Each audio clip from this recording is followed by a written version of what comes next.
Continuamos nuestro estudio de los primeros capítulos del Génesis, los relatos de los orígenes del mundo y de la humanidad. Vamos ahora a continuar con el tema que estábamos abordando, que era la Toledot central. Sabemos que esos primeros capítulos están organizados en 5 Toledot: la Toledot del cielo y de la tierra, de Adán, de Noé, de los 3 hijos de Noé, y la Toledot de Sem.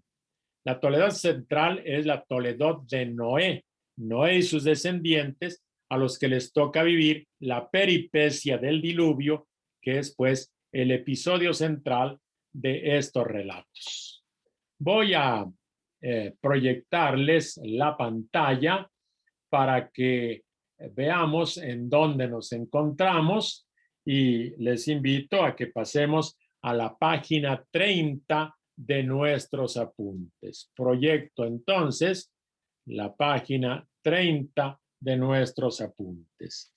Ahí estábamos comenzando a explicar el diluvio, tal como espero quede proyectado ahorita. A ver si lo ven.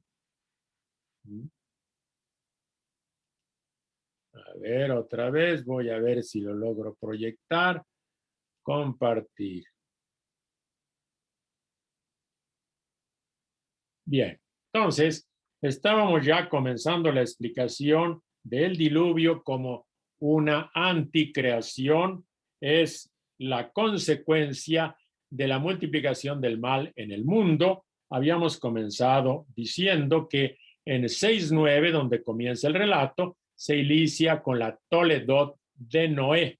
Noé, el hombre justo y honrado, y con su forma de vivir es una denuncia de la conducta de sus contemporáneos. Decíamos que es justo como Job y Daniel, y es el personaje que puede representar adecuadamente lo que en los relatos mesopotámicos diríamos realiza el personaje Utnapishtim o Atrahasis. Y decíamos que era conveniente verificar la justicia de Noé, lo cual se puede hacer muy claramente señalando que era justo porque cada orden que Dios le daba, dice el texto, así lo hizo Noé y ejecutó todo lo que le mandó Dios. Es justo porque hace la voluntad de Dios. Vamos a ver ahora cuál es la clave teológica de todo el relato del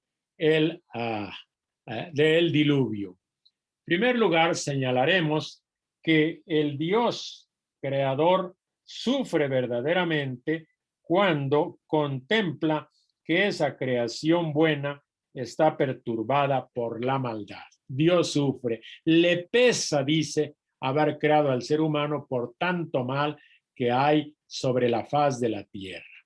Entonces, lo que Dios ve, lo que Dios dice y lo que siente es la clave teológica de todo el relato. Está narrado desde esa perspectiva de Dios, apesadumbrado por el mal que se multiplica y el sufrimiento que ese mal trae. Ahora, vamos a ver las causas del diluvio. ¿Por qué el diluvio?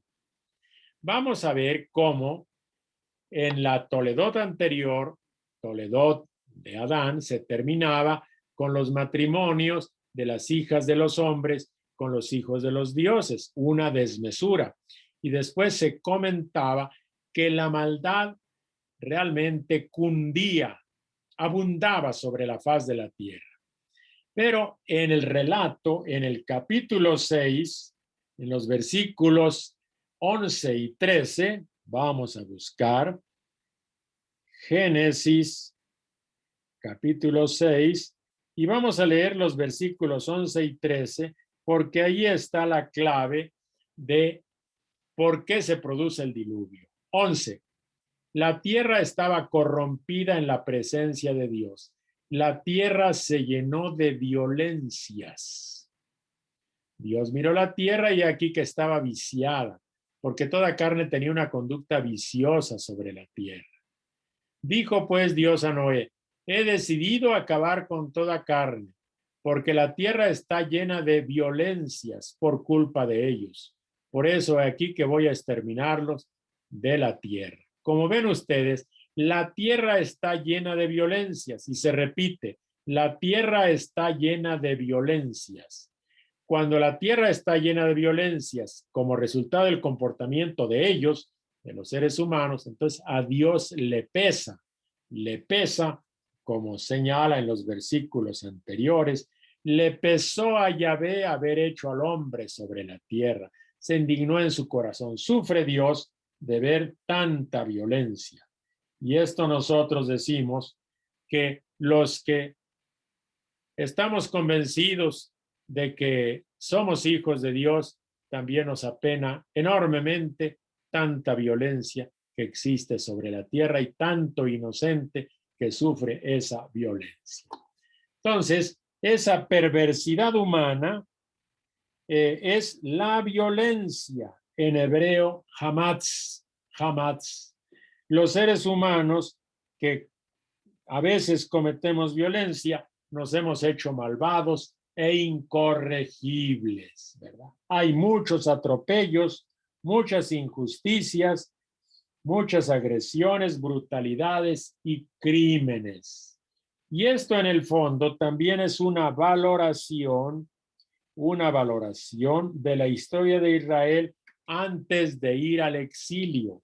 Precisamente por esas violencias se produjo una grande degradación, que fueron presa fácil de los imperios y fueron al destierro. Viene después la construcción del arca. El arca es presentada como una especie de microuniverso, un pequeño universo, un universo en miniatura, cosmos en miniatura. ¿Por qué motivo lo decimos? Porque esta arca también tiene 3 pisos, como los tenía el universo, ¿se acuerdan? Está el firmamento, aguas arriba, luego está la tierra y luego las aguas de abajo. Y por eso, como se pretende que sea una especie de microuniverso, pues las dimensiones del arca son dimensiones simbólicas, son dimensiones ficticias. Luego hay que recordar que no es un barco, no dice constrúyete un barco, sino constrúyete un arca. Y arca es un término muy propio de la tradición bíblica. En un momento, lo primero que nos recuerda esta arca es que Moisés, cuando era niño, fue puesto en un arca y la salvación del niño Moisés en el río Nilo se produjo porque fue puesto sobre un arca. Entonces no es un simple barco, sino es un arca de salvación. Comienza después el relato del diluvio, 6:17. Vamos a ver. Por mi parte voy a traer el diluvio, las aguas sobre la tierra, para exterminar toda carne que tiene hálito de vida bajo el cielo. Todo cuanto existe en la tierra perecerá. Aguas sobre la tierra. Y eso, si hemos leído el primer capítulo, nos recuerda que al principio, cuando Dios va a comenzar su creación, hay un océano. Y por eso, cuando vuelven esas aguas a fundirse, las aguas de arriba con las aguas de abajo, nuevamente se vuelve al caos primordial. Y por lo tanto, el diluvio es una verdadera anticreación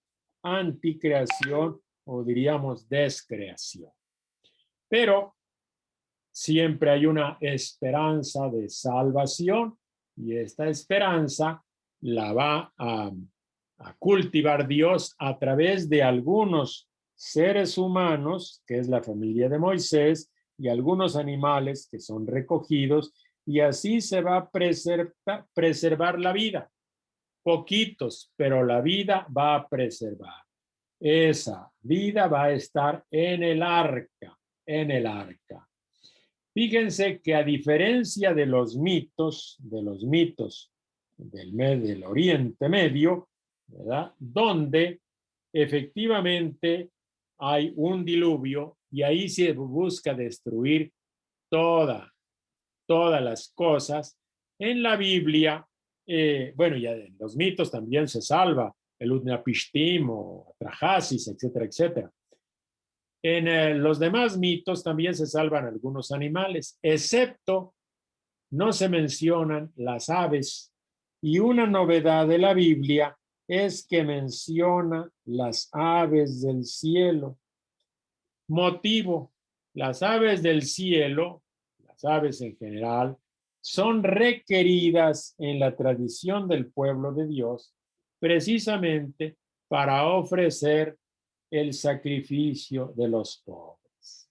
La gente con posibilidades sacrificaba como culto a Dios las reses, ganado mayor, o también ovejas, ganado menor. Pero la gente más pobre sacrificaba un par de tórtolas o 2 pichones. Las aves eran el sacrificio de los pobres y por eso en el arca se insiste también en salvar las aves del cielo. Esos son los salvados. Vamos a ver ahora el desarrollo de este episodio tan tremendo que es el diluvio y comenzamos con la entrada en el arca. Lo primero que nos sorprende, ya lo aludimos, son 2 tipos de animales. 2 tipos de animales. Hay animales puros y también animales impuros. Vamos a poner otro color. Animales impuros. Los animales puros están destinados a garantizar los sacrificios posteriores y por eso se ponen 7 parejas de animales puros. En cambio, se junta solamente una pareja de animales impuros, los que no se ofrecen en sacrificio. Bueno, y otra cosa también, los animales puros son los que después serán utilizados en la alimentación. Recordamos que en la primera creación antes del diluvio, cuando Dios creó al ser humano, el 6º día, y le dio alimento, el alimento que Dios daba era el alimento vegetal, porque el ser humano era herbívoro, comía hierbas, ¿verdad? Y ya después del diluvio podrá comer animales. Y por eso hay animales puros en abundancia en el arca y solamente una pareja de animales impuros. Viene la inundación. El mito del diluvio, precisamente, nació de experiencias humanas de destrucción y sobre todo las experiencias de las grandes crecidas de los ríos, que en Mesopotamia eran los ríos Tigris y Éufrates, y que lógicamente esas inundaciones eran mortíferas. Por eso el diluvio es una lluvia torrencial. Bien. Ahora, cuando vamos leyendo, notamos algunas repeticiones que a veces nos incomodan. Y lo decíamos antes, porque en el diluvio, como 2 listones, se juntan 2 tradiciones literarias, una poco más antigua y otra más reciente de tipo sacerdotal. Bueno, pues hay repeticiones porque varias veces se cuenta la entrada de los animales y de los hombres en el arca. También se repite la fórmula, como Dios había mandado. También se habla de la duración del diluvio en varios pasajes. ¿Para qué sirven las repeticiones? Las repeticiones sirven para dar énfasis, resaltando pues el destino de la humanidad y del mundo. Eso es lo que está en juego. Por eso hay que aclarar muchas cosas. En juego está la humanidad y en juego está el mundo. Por eso tienen que quedar las cosas claras y las repeticiones ayudan. Los latinos decían repetita iuvant. Las repeticiones ayudan. El diluvio trae destrucción pero también hay después del diluvio salvación. Vean ustedes cómo se hace notar que el arca flotaba. El arca emerge sobre las aguas precisamente porque es un arca, una nave que es portadora de salvación. Allí, en medio de la destrucción, el arca flotaba. Me gustaría leer este texto de Sabiduría 14:6 para que vean cómo se medita este hecho de del arca en medio de esas aguas embravecidas. Sabiduría, capítulo 14 y el versículo 6 dice: también al principio, mientras los soberbios gigantes perecían, acuérdense, la tierra se llenó de gigantes, hijos de Dios, hijos de las hijas de los hombres, se refugió en una barquichuela la esperanza del mundo, y guiada por tu mano dejó al mundo semilla de una nueva generación. Vean, hasta resulta poético. Una pequeña barquita, una arca, y ahí está la esperanza del mundo y de la humanidad. 8 personas y algunos animales, digamos, para salvar la vida.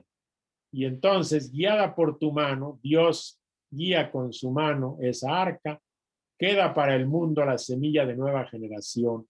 A raíz de esos 8 que se salvaron y a raíz de esos animales, hay una nueva generación, hay esperanza para el mundo y para la humanidad. El arca flotaba. El relato del diluvio es un relato muy sobrio. Sobre todo, es breve cuando se cuenta la inundación. Habla sin duda de una grande ruina, pero esa ruina siempre va a ser preludio de un nuevo orden. Y una vez que las aguas llegan a la altura conveniente, entonces viene el giro narrativo. Vamos a ver cómo se produce el giro narrativo cuando las aguas llegan a su nivel.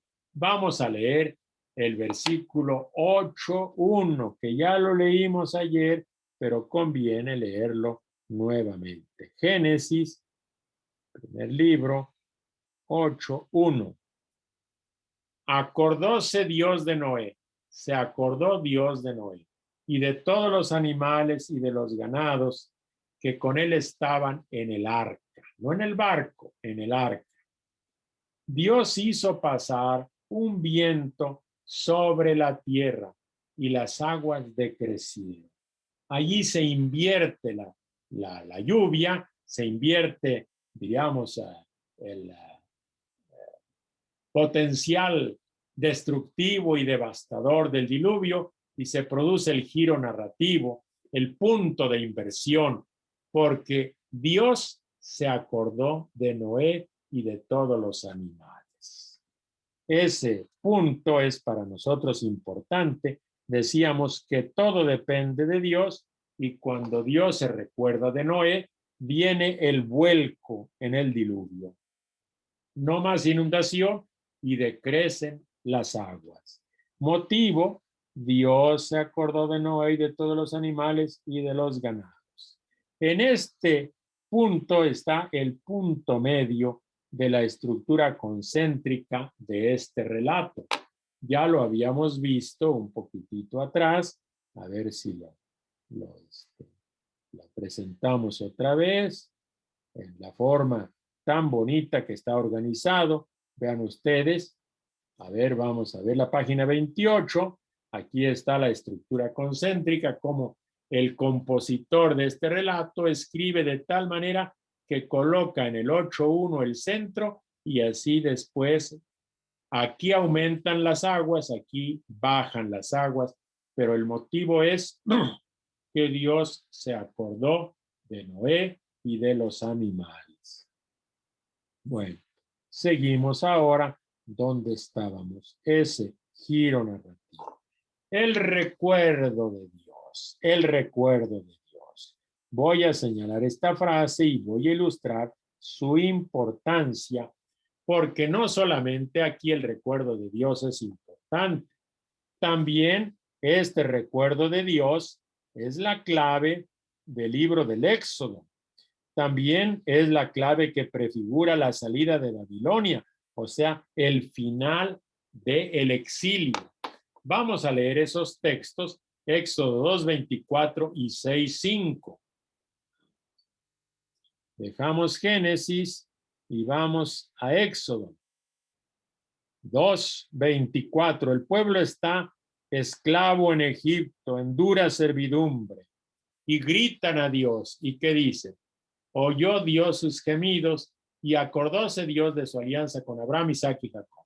Se acuerda Dios de su alianza. Se acuerda Dios y va a liberarlo, va a escoger a Moisés. Y luego en el capítulo 6, también en el versículo 5, se vuelve a mencionar este hecho. Y ahora, al oír el gemido de los israelitas reducidos a esclavitud por los egipcios, he recordado mi alianza, he recordado mi alianza y por eso los va a liberar. Y dice, por lo tanto, di a los hijos de Israel, yo soy Yahvé, yo os libertaré de los duros trabajos de los egipcios, os libraré de la esclavitud y os salvaré con brazo tenso y castigos grandes. Salvación de liberación, libertaré. Es la intervención de Dios porque se acuerda de los padres, se acuerda de la alianza. Y vamos a ver que en el libro de Levítico también este tema es importante en el momento del exilio. Levítico capítulo 26, los versículos 42 al 45. El pueblo está desterrado y dice, yo me acordaré de mi alianza con Jacob y de mi alianza con Isaac. Recordaré mi alianza con Abraham. Recordaré la tierra, o sea, la tierra de la que fueron sacados los israelitas. Dice, pero la tierra será antes abandonada por ellos. Pues sí. Y a pesar de todo, cuando estén ellos en tierra enemiga, o sea, en el destierro, no los desecharé ni los aborreceré hasta su total exterminio, anulando mi alianza con ellos, porque yo soy Yahvé, su Dios. Me acordaré en su favor de la alianza hecha con sus antepasados, a quienes saqué de la tierra de Egipto ante los ojos de las naciones, para ser Yahvé, su Dios, yo Yahvé. Entonces, es bien claro. Por eso el relato del diluvio es esperanza para los exiliados, porque Dios se acuerda del arca. ¿Qué quiere decir? Que Dios se acuerda de ellos a pesar de sus muchos pecados. Fíjense, no los desecharé ni los aborreceré hasta su total exterminio, anulando mi alianza. No, no, no, porque yo soy Dios, no soy un vengador cualquiera, soy Dios, que es misericordioso. Bueno, por eso el tema del recuerdo es importante. Dios se acuerda de Noé y de los animales, quiere decir que Dios va a salvarnos como lo hizo, salvándolos de Egipto y salvándolos de Babilonia. Éxodo de Egipto y salida de Babilonia. Bien, esto quiere decir que pues el Dios del Génesis no era impotente y aunque el pueblo está, el arca está en medio del diluvio y el diluvio torrencial es realmente impresionante, sin embargo, Dios tiene control absoluto y es soberano sobre su creación y por lo tanto es también el que expone su misericordia.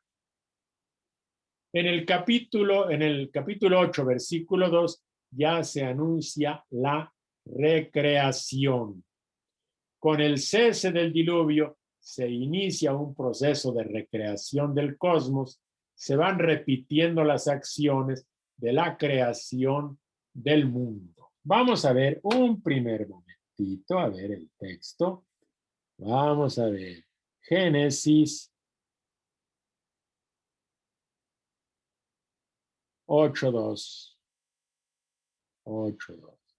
Después de que se acordó Dios de Noé, las aguas bajan y dice, se cerraron las fuentes del abismo y las compuertas del cielo y cesó la lluvia del cielo. Por aquí también dice, Dios hizo pasar un viento sobre la tierra y las aguas decrecieron. Si nosotros nos vamos al capítulo 1, en el mismo relato de creación, la tierra era caos y confusión y oscuridad por encima del abismo, y un viento de Dios aleteaba por encima de las aguas.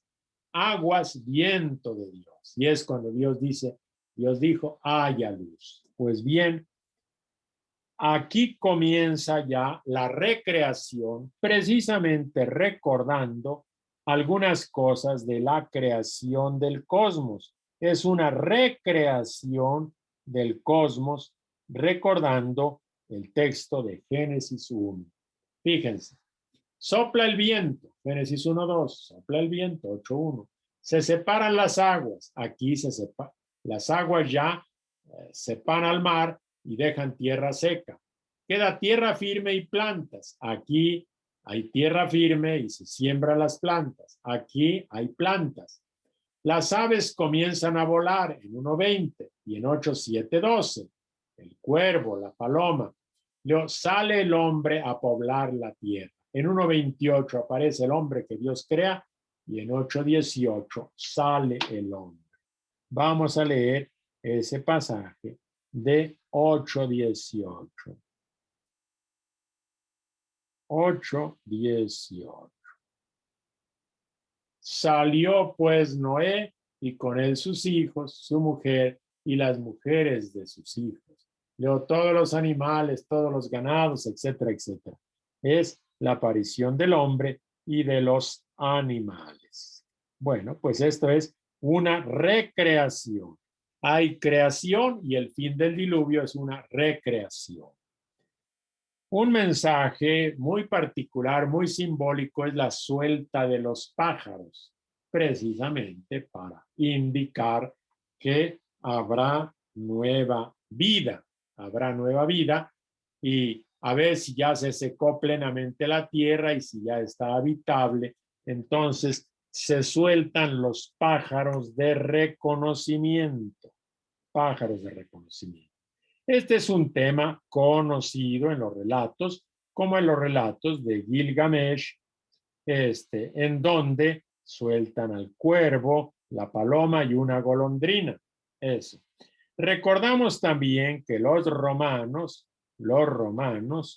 también utilizaban las aves, precisamente los marinos romanos, se guiaban sin duda para navegar con los astros, pero luego cuando andaban medio perdidos, siempre llevaban pájaros. Y luego, ¿qué hacían? Los soltaban y seguían su rumbo, porque los pájaros veían desde más alto dónde había tierra. Los pájaros guían para saber dónde hay tierra, donde ya no hay mar, sino tierra, desde una visión más alta. Bueno, pues entonces, en la Biblia, aparece también esta suelta de pájaros, recordando un detalle muy particular. Nosotros nos llama la atención primero el cuervo y luego la paloma. La paloma en la Biblia es un símbolo muy particular. La paloma es símbolo de fecundidad y eso es lo que se espera después del diluvio, que la tierra sea fecunda. Vaya que las palomitas son fecundas y los que tenemos iglesias o en los grandes edificios, apenas llegan las palomas, ¡qué barbaridad! Se multiplican y a veces destruyen, ¿verdad? Sobre todo los edificios nuevos. En aquella época la paloma es símbolo de fecundidad. Pero luego la paloma vuela un día y luego vuela otro día, la suelta y regresa, porque el cuervo no regresa. Bueno, la paloma regresa con una rama de olivo. Vamos a ver esta suelta de los animales. 8, 11 por ahí. Bueno, vamos a ver. Soltó al cuervo, el cual estuvo saliendo y tornando hasta que se secaron las aguas de la tierra. Después soltó a la paloma para ver si habían menguado ya las aguas de la superficie de la tierra. La paloma, no hallando donde posarse, tornó donde él, al arca, porque aún había agua sobre la superficie de la tierra. Y alargando él la mano, la tomó, la asió y la metió consigo en el arca, etc. Luego volvió a soltar la paloma fuera del arca. La paloma vino al atardecer y he aquí que traía en el pico un ramo verde de olivo, por donde conoció Noé que habían disminuido las aguas de encima de la tierra. Esperó otros 7 días, soltó la paloma que ya no volvió donde él. Bueno, pues en este relato tan sencillo se recuerda la fecundidad, la paloma como símbolo de fecundidad, y luego la rama de olivo, verde, verde, ya hay vegetales sobre la tierra, ya hay vida. Esa rama verde de olivo es el poder de la vida. Efectivamente, después del paso de la muerte, la paz es posible.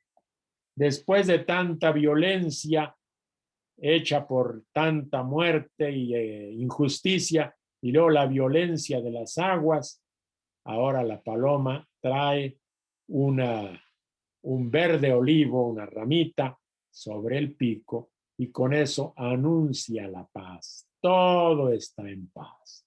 Por eso la paloma se convierte en mensaje de esperanza, y actualmente una paloma es el símbolo universal de la paz. La paloma, con su ramita verde de olivo, es el símbolo de la paz. Y así comienza un nuevo universo, diríamos, una nueva creación, con la salida del arca. A la salida del arca, entonces ya se vuelve a escuchar la voz de Dios. Dios antes había ordenado la entrada, Y cuando Dios vuelve a hablar en 8:16, vamos a ver qué dice. Se escucha la voz de Dios. ¿Y qué le dice? Sal del arca. Dios ordenó la entrada y ahora sal del arca, tú y contigo tu mujer, tus hijos y las mujeres de tus hijos. Dios ordena salir del arca. Y esto significa pues que el diluvio ha terminado. Pero aludiendo directamente, no solo al diluvio, sino una alusión clara. Ha terminado el exilio. Ese tiempo del silencio de Dios desde que ordenó entrar en el arca, ese tiempo del silencio, ahora ya se ha terminado y vuelve una nueva época para la humanidad. Un tiempo después del diluvio, un tiempo después del exilio. ¿Y qué cosa es lo que hacen Noé y sus hijos después de salir del arca? Entonces, lo primero que hacen es construir un altar. La primera actividad de la nueva creación, primera actividad es darle culto a Yahvé, culto en honor de Yahvé. Y con esto decimos, primero Dios sobre todas las cosas. Vamos a ver en qué consiste ese culto. Versículo 8:20. Noé construyó un altar y tomando de todos los animales puros y de todas las aves puras, ofreció holocaustos en el altar. Ofreció holocaustos sobre el altar, que son efectivamente los sacrificios. Ofrece holocaustos. Bueno, es la primera acción. ¿Qué cosa es este holocausto? Es un sacrificio. Y este sacrificio es una súplica a Dios, pero también es un ofrecimiento. ¿Súplica de qué? De que Dios apague su cólera, de que se apague la cólera de Dios, que la apacigue, pero también un agradecimiento por la salvación. Este holocausto induce también compromisos de cuidar la vida. Y el mensaje que se nos da es que de ahora en adelante, la vida del mundo, la vida de la humanidad, depende del culto. Aquí está una definición de holocausto. Es holocausto, holos es entero, kaumi quemar, quemado por entero. Es la ofrenda de un sacrificio en el que la víctima era totalmente consumada por el fuego, sin que ni el oferente ni el sacerdote recibiera nada, excepto la piel. Todo es para Dios. Bueno, y viene inmediatamente un compromiso de Dios. Como ven, Dios siempre toma la iniciativa y se compromete. Vamos a ver qué se compromete después del acto de culto. Al aspirar Yahvé el calmante aroma, dijo en su corazón: nunca más volveré a maldecir el suelo por causa del hombre, porque las trazas del corazón humano son malas desde su niñez, ni volveré a herir a todo ser viviente como lo he hecho. Mientras dure la tierra, sementera y ciega, frío y calor, verano e invierno, día y noche, no cesará. Promesa de salvación. Para nosotros esto es fundamental. Antes de que pase cualquier otra cosa o el ser humano diga algo, cuando el ser humano reconoce la salvación de Dios y le pide que cese ya toda destrucción, Dios inmediatamente responde y responde con un compromiso. Nunca más volveré a maldecir el suelo. No volveré a herir a todo el universo. Y Dios está aludiendo a la maldición del suelo después de la transgresión de la primera pareja en 3:17.